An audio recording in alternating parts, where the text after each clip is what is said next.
Hi dears, welcome back to our YouTube channel. അപ്പോൾ ഇന്നത്തെ video വളരെ സങ്കടകരമായൊരു വീഡിയോ ആണ് കേട്ടോ. ഞാനിതൊരിക്കലും ചെയ്യരുതെന്ന് കരുതിയതാണ്. അതായത് ഞാൻ ഇങ്ങനെയൊരു വീഡിയോ ഞാൻ ചെയ്യാറുമില്ല.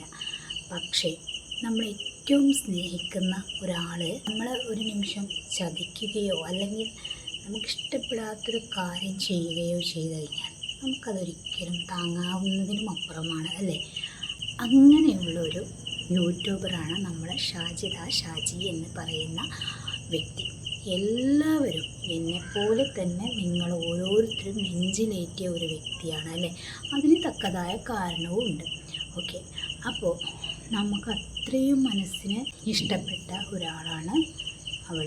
അപ്പോൾ ഇപ്പോൾ യൂട്യൂബ് തുറന്നു കഴിഞ്ഞാൽ അവളുടെ കഥകൾ മാത്രമേ ഉള്ളൂ. ഒരു ഏതൊരു യൂട്യൂബറായാലും ചെറിയ വീഡിയോസ് ചെയ്യുന്നവരായാലും വലിയ വീഡിയോസ് ചെയ്യുന്നവരും എല്ലാവരും തന്നെ. അപ്പോൾ ഇതിനൊരു ഒരു പ്രസക്തി ഇല്ലാത്തൊരു വീഡിയോസ് മാതിരിയായി. പക്ഷേ ഞാനൊന്നും ഇങ്ങനെ ഒരാളെ കുറിച്ചിട്ടും റിയാക്ട് ചെയ്യാറില്ല കേട്ടോ. എനിക്കത് ഇഷ്ടമല്ല.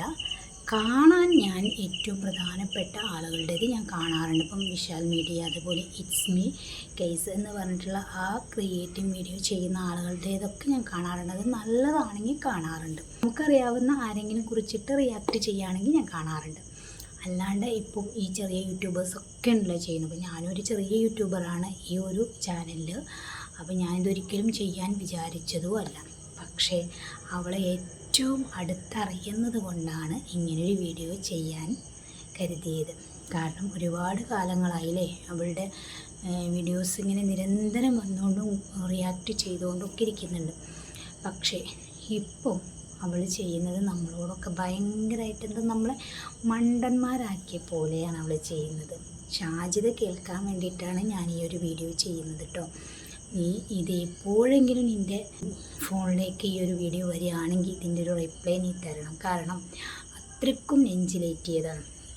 പ്രത്യേകിച്ച് ഞാൻ എൻ്റെ വീഡിയോസൊക്കെ കാണുന്ന സമയത്ത് ചില സമയത്ത് കമൻ്റൊക്കെ നോക്കുന്ന സമയത്ത് ഓരോ ആളുകൾ ഇടാറുണ്ട്, ഷാജി നിൻ്റെ വീഡിയോക്ക് ഒരു കണ്ടൻറ്റ് പോലുമില്ല, പക്ഷേ ഞങ്ങൾ നിൻ്റെ വീഡിയോ കാണുന്നത് നിന്നെയും മക്കളെയും ഓർത്തിട്ടാണ് എന്നുള്ളത്.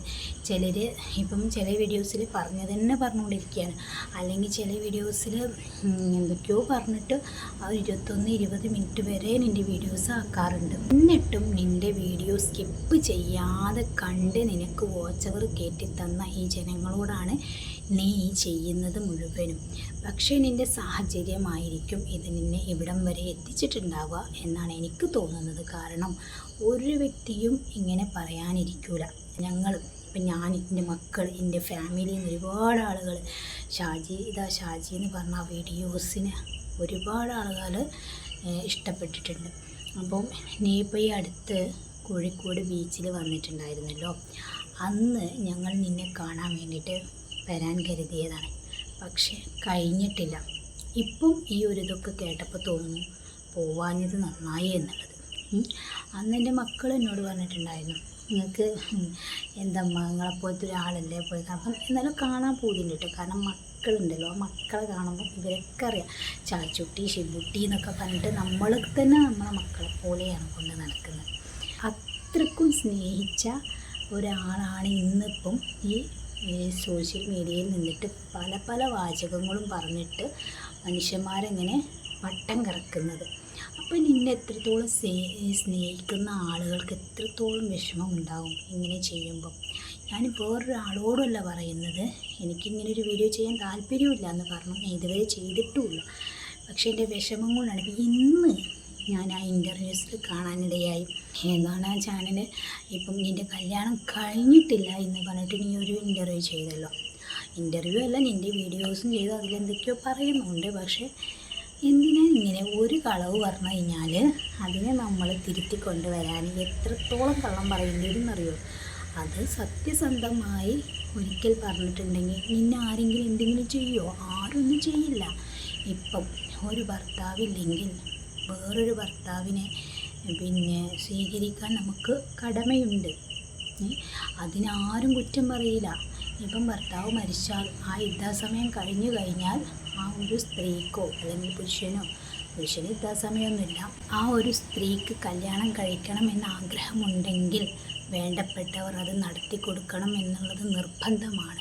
അത് ചെയ്തിട്ടില്ലെങ്കിൽ അതിൻ്റെ പുറമെയുള്ള ആളുകളുണ്ടല്ലോ, ചെയ്തു കൊടുക്കാത്ത ആളുകൾക്കാണ് പടച്ചവന് ശിക്ഷ കൊടുക്കുക. അറിയോ, ഈ ജനങ്ങൾക്കൊക്കെ അറിയാം, അതിലൊരു തെറ്റുമില്ല. പക്ഷെ നീ എന്തിനാ ഇങ്ങനെ കളവ് പറഞ്ഞിട്ട് ഒരിക്കൽ കല്യാണം കഴിച്ചു, ഒരിക്കൽ ഏതോ ചെക്കന്മാരെ വൈത്ത് നടന്നു, പിന്നീട് കല്യാണം കഴിഞ്ഞിട്ടില്ല എന്ന് പറയുന്നു. അപ്പോൾ അത് ഈ ജനങ്ങളെ മണ്ടന്മാരാക്കുന്ന പോലെയല്ലേ അതെന്തിനു വേണ്ടിയിട്ടാണ് എന്നാണ് എല്ലാവരും ചോദിക്കുന്നത്. നിന്നെ ഓരോരുത്തർ ശല്യം ചെയ്തിട്ടാണെന്ന് നീ പറഞ്ഞു. നിന്നെ ശല്യം ചെയ്യുന്നുണ്ടെങ്കിൽ നീ നല്ല രീതിയിലാണെങ്കിൽ നിൻ്റെ കൂടെ ജനങ്ങളുണ്ടാവും. നിൻ്റെ കൂടെ നല്ലവരായ ജനങ്ങൾ നിന്നെ സപ്പോർട്ട് ചെയ്യാനുണ്ടാകും. പിന്നെ ഞങ്ങൾ ഓരോരുത്തരും നിന്നെ നെഞ്ചിലേറ്റി എന്ന് പറഞ്ഞ കാരണം എത്തിയുമായ മക്കൾ 5 എണ്ണമാണ് നിൻ്റെ കയ്യിലുള്ളത്. അതും പിഞ്ചി മക്കൾ. എൻ്റെ ഭർത്താവിൻ്റെ ഫാമിലിയിലും എൻ്റെ ഫാമിലിയിലും ഉണ്ട് 2 ഭർത്താവില്ലാത്ത, അതും നിൻ്റെ പ്രായത്തുമല്ല. 20 വയസ്സ് 21 വയസ്സിലാണ് എൻ്റെ ആങ്ങളൻ്റെ ഭാര്യ. എൻ്റെ ആങ്ങളെ 27 വയസ്സ്. അതുപോലെ എൻ്റെ ഭർത്താവിൻ്റെ ഫാമിലിയിൽ അവരുടെ ഏട്ടൻ്റെ ഭാര്യ ഒക്കെ ചെറിയ പൈത മക്കളായ സമയത്ത് മരിച്ചു. ഇന്നും അവർ മക്കളെ നോക്കി നിൽക്കുന്നേ ഉള്ളൂ, വേറൊരു രീതിക്കും പോയിട്ടില്ല. അപ്പോൾ ഞാൻ പറഞ്ഞു വന്നത് നമ്മളെ കുടുംബത്തിലൊക്കെ ഇങ്ങനെയുള്ളവരുണ്ട്. പക്ഷേ പോയിട്ടില്ല എന്ന് പറഞ്ഞത് അത്ര വലിയൊരു ഇതൊന്നുമല്ല. പക്ഷെ അവർ പോവാതെ അവർക്ക് അങ്ങനെ ആഗ്രഹമുണ്ടെങ്കിൽ നമ്മളത് ചോദിച്ച് ചെയ്തു കൊടുക്കുക എന്നുള്ളതാണ്. അപ്പോൾ നമ്മൾ ആ ടൈം കഴിയുമ്പോൾ തന്നെ അവരോട് ചോദിക്കുന്നു, അവർ പറയുന്നു മക്കൾ എന്ന് പറഞ്ഞിട്ട് അങ്ങനെ കാലങ്ങൾ നീക്കി. പിന്നെ ഇപ്പം നീ പറയുന്നു പിന്നെ നിനക്ക് കല്യാണം വേണം എന്നുള്ളത് നല്ലതാണ്, ശരിയായൊരു കാര്യമാണ്, അങ്ങനെ ചെയ്യണം. അത് ചെയ്യാതെ വേറെന്തിലെങ്കിലും പെട്ടുപോയാൽ നമുക്ക് വേണ്ടപ്പെട്ടവർക്കാണ് അതിൻ്റെ കുറ്റം. അപ്പം അതിൽ തെറ്റില്ല. പക്ഷേ നീ ഒരു സമയത്ത് ഒന്ന് പറയുന്നു, ഒരു സമയത്ത് ഒന്ന് പറയുന്നു, ഇതാണ് തെറ്റ്. ഇതാണ് നീ ഞങ്ങളെല്ലാവരും ഇട്ട് വട്ടം കറക്കിയത്. ഇപ്പം ഇതൊക്കെ കണ്ടിട്ട് ഇങ്ങനെ ഉണ്ടല്ലോ മനസ്സിന് വല്ലാത്തൊരു വിങ്ങൽ, ഇതെന്താ ഇവളിങ്ങനായിപ്പോയി. ശരിക്കും പറയുകയാണെങ്കിൽ ആ ഒരു ചാനലൊക്കെ കാണുമ്പോൾ കാണാനേ തോന്നുന്നില്ല, ഇങ്ങനെ എന്തൊക്കെയോ പറയാം. അല്ലെങ്കിൽ തന്നെ നിനക്കൊരു കണ്ടൻ്റ് ഇല്ല. എന്നിട്ട് പിന്നെ നീ പറയുന്നത് നമ്മളെക്കൊണ്ട് എന്തെങ്കിലും കാശോ ഒന്നും തന്നിട്ട് നിന്നെയോ മക്കളെയോ സഹായിക്കാൻ കഴിയാത്തവരാണ് നമ്മളൊക്കെ. അപ്പോൾ സബ്സ്ക്രൈബ് ചെയ്ത് ലൈക്ക് ചെയ്ത് അതിക്ക് നല്ല കമൻറ്റുകളൊക്കെ ഇട്ട് മക്കളെ പാട്ടൊക്കെ കേൾക്കുന്ന സമയത്ത് സപ്പോർട്ട് ചെയ്താൽ മക്കളെ പാട്ടൊക്കെ കേൾക്കുമ്പോൾ ഉണ്ടല്ലോ ഭയങ്കര ഒരു എത്രയോ തവണ കരഞ്ഞിട്ടുണ്ട് ഷാജി. എന്നിട്ടാണ് ഞങ്ങളോടൊക്കെ നീ ഇങ്ങനെ ചെയ്യുന്നത്. പിന്നെ അപ്പോൾ അങ്ങനെയെങ്കിൽ നമ്മൾ ഒരു സഹായം കിട്ടട്ടെ വെച്ചിട്ട് നമ്മൾ ഒരുപാട് വീഡിയോസൊന്നും നമ്മളിങ്ങനെ കാണാറില്ല, നമുക്ക് സമയവുമില്ല. പക്ഷേ നിൻ്റെ വീഡിയോ യൂട്യൂബിൽ വന്നു കഴിഞ്ഞാൽ ആ സ്പോട്ടിൽ തന്നെ തുറന്നിടും, ഫുള്ളിരുന്ന് സ്കിപ്പ് ചെയ്യാതെ കാണും. അപ്പം നമ്മളൊക്കെ എത്ര കാലമായി ഓരോ ചാനലേറ്റ് നടക്കുന്നത്. നീ എത്ര ഈസി ആയിട്ട് 1 ലക്ഷത്തിലേറെ ആളുകളെ നീ പിടിച്ചെടുത്തത്. അത് ജനങ്ങൾ നിന്നെ സ്നേഹിച്ചിട്ട് കിട്ടിയതല്ലേ, അല്ലാതെ നിൻ്റെ കണ്ടൻറ് ഇഷ്ടപ്പെട്ട് വന്നതല്ലേ, നിൻ്റെ മക്കളെ ഇഷ്ടപ്പെട്ട് വന്നതായിരിക്കും. കാരണം എത്തിയ മക്കൾ എന്ന് പറഞ്ഞു കഴിഞ്ഞാൽ നമ്മളെ ജനങ്ങൾ നെഞ്ചിലേറ്റ് കൊണ്ട് നടക്കും. അതിൽ ഒരു വിഷമമില്ല. അങ്ങനത്തെ ആളുകളെന്ന് സംരക്ഷിക്കാൻ ആളുകൾ ക്യൂ നിൽക്കുകയാണ്. അപ്പോൾ അതിലൊന്നും വിഷമമില്ല. പിന്നെ എനിക്കൊരു ഭർത്താവിൻ്റെ ഒരു മിസ്സിങ്ങാണ്, അത് വല്ലാത്തൊരു മിസ്സിങ് ആയിരിക്കും. പക്ഷേ അതിന് വേണമെങ്കിൽ നിനക്ക് ആ ചോയ്സ് എടുക്കാം, അത് നിനക്ക് തിരഞ്ഞെടുക്കാം. ആരൊന്നും പറയില്ല, എല്ലാവരും സപ്പോർട്ടായിരുന്നു, ആവുകയും ചെയ്യും. പക്ഷേ നീ ഇങ്ങനത്തെ കളി കളിക്കേണ്ടായിരുന്നു. ഞാനൊരു റിയാക്ഷനോ അല്ലെങ്കിൽ എന്തെങ്കിലും തെറ്റുണ്ടെങ്കിൽ ഷാജിദ് എപ്പോഴെങ്കിലും കാണുകയാണെങ്കിൽ പുറത്തു തരണം. ഞാൻ ആരെയും കുറ്റം പറയുകയല്ല, വിമർശിക്കുകയല്ല, ഇങ്ങനെ വീഡിയോ ചെയ്യാറില്ല. പക്ഷേ നിരന്തരം കണ്ടുകൊണ്ടിരുന്നപ്പം വല്ലാതെ മനസ്സിനൊരു വിങ്ങൽ. എന്താണ് നമ്മളെപ്പോലെയുള്ളൊരു പെൺകുട്ടി ഇങ്ങനെ ആളുകളുടെ ഇടയിൽ കിടന്നിട്ട് ഇപ്പം ഇങ്ങനെ പതറുകയാണ് അല്ലേ? ഈ കള്ളത്തരങ്ങളൊക്കെ മറച്ച് വെക്കാൻ വേണ്ടിയിട്ട് നീ കിടന്ന് ഉരുണ്ട് കളിക്കുക. അപ്പോൾ അതൊക്കെ കാണുമ്പോൾ വല്ലാത്തൊരു സങ്കടം കേട്ടോ. അതുകൊണ്ട് നീ തന്നെ അത് ഉണ്ടാക്കിയതാണെന്ന് പറയാം. നല്ല പോലെ പോവുകയാണെങ്കിൽ നിൻ്റെ കൂടെ ജനങ്ങൾ കട്ടക്ക് നിൽക്കും. അപ്പോൾ ഏതായാലും നീ ഇത് ഇത്രത്തോളം എത്തി. ഇനിയെങ്കിലും നീ എല്ലാവരോടും ക്ഷമ പറഞ്ഞു നല്ല രീതിക്കുള്ള വീഡിയോസുകളൊക്കെ ആയിട്ട് ആ മക്കളെ നല്ല രീതിക്ക് നോക്കാനായിട്ട് ശ്രമിക്കുക. ഒന്ന് പിന്നെ നീ ഇപ്പം എന്തൊക്കെയോ ഓരോരോ ഇൻ്റർവ്യൂവിലൊക്കെ പറഞ്ഞിട്ടുണ്ടായി, കല്യാണത്തിൻ്റെ കാര്യം തന്നെ പറഞ്ഞ് ലിവിങ് ടുഗദർ അങ്ങനത്തെ ഒന്നും ഞാനൊക്കെ ആദ്യമായിട്ട് കേൾക്കുകയാണ് മോളെ. ഇങ്ങനത്തെ കാര്യങ്ങൾ എനിക്കൊന്നും അറിയില്ല, ഇത് എന്തോ സംഭവമാണെന്ന് വിചാരിച്ചു. പിന്നീടാണ് കമൻറ്റിൽ ഇങ്ങനെ അതിൻ്റെ പച്ച മലയാളം അങ്ങനെ എഴുതി വിട്ടത്. അപ്പോഴാണ് ഞാൻ ചിന്തിച്ച് പഠിച്ചോനെ ഇതിങ്ങനെ ഉണ്ടോയെന്ന്. കാരണം എൻ്റെ മക്കൾ കാണുന്നു കേൾക്കുന്നു, അത് വേറെ. ഇപ്പം ഉള്ള മക്കൾ, ഇപ്പം നമ്മളെ മക്കളാരും നമ്മളെ കൂടെ ഇരുന്നിട്ട് ഇതുപോലെയുള്ള വീഡിയോസൊക്കെ കാണാറുണ്ട്. നിങ്ങളെ വീഡിയോസ് പ്രത്യേകിച്ച് എൻ്റെ മക്കളൊക്കെ ആ പാട്ടൊക്കെ കേൾക്കാൻ വേണ്ടിയിട്ട് വന്നിരിക്കാറുണ്ട്, കാണാറുണ്ട്. അപ്പോൾ അവരൊക്കെ ഇത് കാണല്ലേ, അവരൊക്കെ ഇത് കണ്ടിട്ട് ഇതിനെക്കുറിച്ച് ചിന്തിക്കുക. അപ്പോൾ നമുക്ക് പേടിയുണ്ട് ഇങ്ങനെയൊക്കെ പറയുമ്പം. അതും നമ്മളെ സമുദായത്തിൽപ്പെട്ട ആര് സമുദായമായാലും ഇങ്ങനെ ചെയ്യില്ല. പക്ഷേ ഇതൊക്കെ ഇങ്ങനെ കേൾക്കുമ്പോൾ മക്കളൊക്കെ കാണുമ്പോൾ പേടിയില്ല. ഒന്നാമതിന് എനിക്ക് പേടിക്കാൻ ആരില്ല എന്നുള്ളതാണെന്ന് തോന്നുന്നത്. നീ ഇങ്ങനെ എന്തോ ഒരു ഇത്. അപ്പം നീ ആരെയും പേടിക്കേണ്ട, പഠിച്ചവനെ പേടിക്കുക, സമൂഹത്തിന് പേടിക്കുക. കാരണം നല്ലവരായ ജനങ്ങളെ വെറുപ്പിക്കാതിരിക്കുക.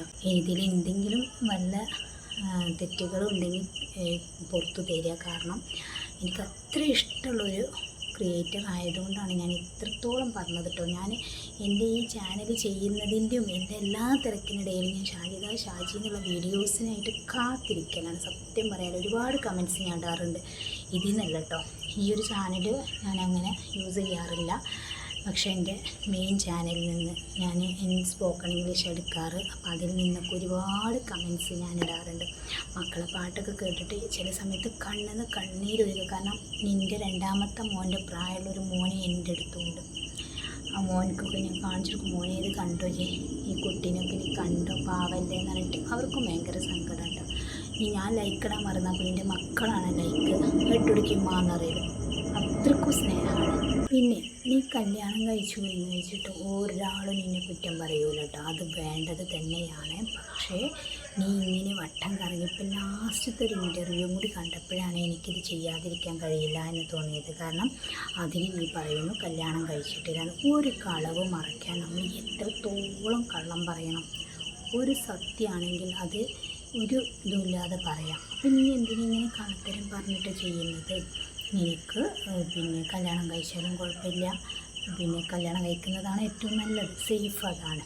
അപ്പോൾ അതിന് എല്ലാവരും സപ്പോർട്ടുമായിരുന്നു. നമ്മുടെ സബ്സ്ക്രൈബേഴ്സ് മൊത്തം നിന്നോട് ആദ്യം നല്ലതാണെന്ന് പറയുന്നവരുണ്ട്. പക്ഷെ അത് നല്ലത് നോക്കണം, നല്ലത് ചെയ്യണം എന്നൊക്കെ നിനക്ക് നല്ലത് പറഞ്ഞു തരുന്ന എത്രയോ ആളുകൾ കമൻറ്റൊക്കെ വായിക്കുമ്പം എന്തൊരു സന്തോഷമാണെന്നറിയാം.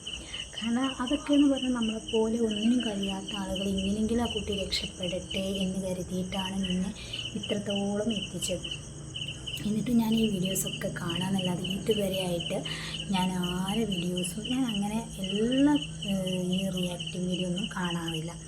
ഞാനിപ്പം നമ്മളിപ്പോൾ ഫസ്റ്റ് പറഞ്ഞ പോലെ തന്നെ ഈ വിശാൽ മീഡിയ, അതേപോലെ എക്സ്മി കേസ്, അങ്ങനെ നല്ല നല്ല ചാനലുകൾ മാത്രമേ ഞാൻ നോക്കാറുള്ളൂ കേട്ടോ. ഈ പഴയ നമ്മൾ റിയാക്ട് ചെയ്യുന്ന വീഡിയോസുകൾ അവർ നല്ലതേ ചെയ്യാറുള്ളൂ. അവരൊക്കെ ചെയ്തുകൊണ്ടായിരിക്കും നീയൊക്കെ ഇത്രത്തോളം എത്തിയത്. പിന്നെ അവരിപ്പോൾ ഇതുപോലെ തന്നെ ഇങ്ങനെ ഓരോന്ന് കാണുമ്പം അത് പ്രതികരിച്ച് പോകും. കാരണം അങ്ങനെയാണ് നിൻ്റെ സംസാരത്തിലൊക്കെ വരുന്നത്, അങ്ങനെയാണ്. എന്തോ നിൻ്റെ സാഹചര്യമായിരിക്കും അങ്ങനെയൊക്കെ വരുന്നത്. ഇപ്പം നീ എന്തോ ആയില്ലേ, ഇപ്പം ജനങ്ങൾ വരെ നിന്നെ എന്തൊക്കെയോ ആണ്. അപ്പോൾ ആളുള്ള ജനങ്ങളും പോയി, കല്യാണം കഴിച്ചിട്ടില്ല എന്നും പറയുന്നു. അപ്പം ഏതായാലും പഠിച്ചോ നല്ലത് തരട്ടെ എന്ന് പ്രാർത്ഥിക്കുന്നു. ഇനി ഇതിലെന്തെങ്കിലും തെറ്റുകളുണ്ടെങ്കിൽ നീ ഏതെങ്കിലും കാലം ഈ വീഡിയോ കാണുകയാണെങ്കിൽ പുറത്തു തരണം. പിന്നെ സാധ്യത കാണുകയും ഈ വീഡിയോസ് എല്ലാവരും ഒന്ന് ഷെയർ ചെയ്യുക കേട്ടോ. അപ്പോൾ ഇതിൽ പ്രത്യേകിച്ച് ഞാനൊന്നും പറഞ്ഞിട്ടില്ല. ഞാൻ ഇന്നത്തെ ഇൻ്റർവ്യൂ ഞാനിങ്ങനെ ഓരോന്ന് കാണുന്ന സമയത്തും എനിക്ക് തോന്നുന്നു ഇവിടെ എന്താ ഇങ്ങനെ, ഇവിടെ അടുത്തറിയുന്ന ആളിൻ്റെ നമ്പർ എൻ്റെ കയ്യിലില്ലാത്താണ് കേട്ടോ. ഞാനിങ്ങനെ നോക്കിയിട്ടൊന്നുമില്ല. വിളിച്ചാൽ എനിക്ക് ചിലപ്പോൾ തിരക്കായി. എൻ്റെ ജ്യേഷ്ഠത്തി വരെ നിന്നെ വിളിച്ചിട്ടുണ്ട് കുറേ മുമ്പേ, അതെന്നോട് അവൾ പറഞ്ഞു. അപ്പോൾ അന്ന് നീ പുറത്താണെന്ന് പറഞ്ഞു, പിന്നെ വിളിക്കാൻ പറഞ്ഞു, പിന്നെ വിളിച്ചിട്ട് കൊടുക്കില്ല എന്നൊക്കെ പറഞ്ഞു. അപ്പം അങ്ങനെ തിരക്കാകുമ്പോൾ പിന്നെ വിളിച്ചിട്ട് കാര്യമില്ലല്ലോ എന്ന് വെച്ചിട്ടാണ് ഞാനൊക്കെ ഈ വീഡിയോ ചെയ്യുന്നത്. കാരണം ഒരാൾക്ക് എന്തെങ്കിലും തെറ്റ് പറ്റി കഴിഞ്ഞാൽ അവരോട് നമ്മൾ നല്ലത് പറഞ്ഞിട്ട് അവരെ നന്നാക്കാൻ ശ്രമിക്കുക, അല്ലാതെ ഒരുപാട് കുറ്റം പറഞ്ഞിട്ട് അവരെ വിമർശിച്ചിട്ട് കാര്യമില്ല. പഠിച്ചോനെ അതല്ലേ പറഞ്ഞത്, നമ്മൾ നന്നാക്കാൻ ശ്രമിക്കുക. നന്നാവണതും നന്നാവാത്തതും അവരെ ഇഷ്ടമാണ്, നമ്മൾ പറഞ്ഞ് മനസ്സിലാക്കുക എന്നുള്ളതാണ്. അപ്പോൾ ഷാജിദയോട് ഒരുപാട് ഇഷ്ടമുള്ളത് കൊണ്ടാണ് ഇത്രത്തോളം പറഞ്ഞത്. എന്തെങ്കിലും തെറ്റുണ്ടെങ്കിൽ പൊറുക്കുക. പിന്നെ ഒരുപാട് ഇഷ്ടമുള്ളത് കൊണ്ടാണ് പറഞ്ഞത്. പക്ഷേ ഇനി ഇങ്ങനെയുള്ള വീഡിയോസുകളൊന്നും ഇടാതിരിക്കുക, നല്ല വീഡിയോസുകൾ ഇടുക. എന്നിട്ട് മക്കളെ നല്ല രീതിക്ക് വളർത്താനായിട്ട് ശ്രമിക്കുക. ഇനി കല്യാണം കഴിക്കുന്നതിൽ ഒരു തെറ്റുമില്ല. കല്യാണം കഴിച്ചു, കല്യാണം കഴിച്ചില്ല, അതുപോലെ പിന്നെ ഏത് ഫ്രണ്ട്സുകളായാലും അവരെ കൂടെ നമ്മളിങ്ങനെ നടക്കുക എന്ന് പറഞ്ഞാൽ അത്ര ശരിയുള്ള കാര്യമൊന്നുമല്ല. അതൊക്കെ വീഡിയോസാക്കി ഇട്ടു, അതൊക്കെ തെറ്റ് തന്നെയാണ്. അതൊന്നും ഇനി ചെയ്യാൻ പാടില്ല. അതൊന്നും നമ്മൾ പറയാൻ ആരുമല്ല കേട്ടോ, എന്നാലും പറഞ്ഞതേ ഉള്ളൂ. അപ്പോൾ ശരി, എന്തൊക്കെയോ പറഞ്ഞുപോയി. അസ്സലാമു അലൈക്കും.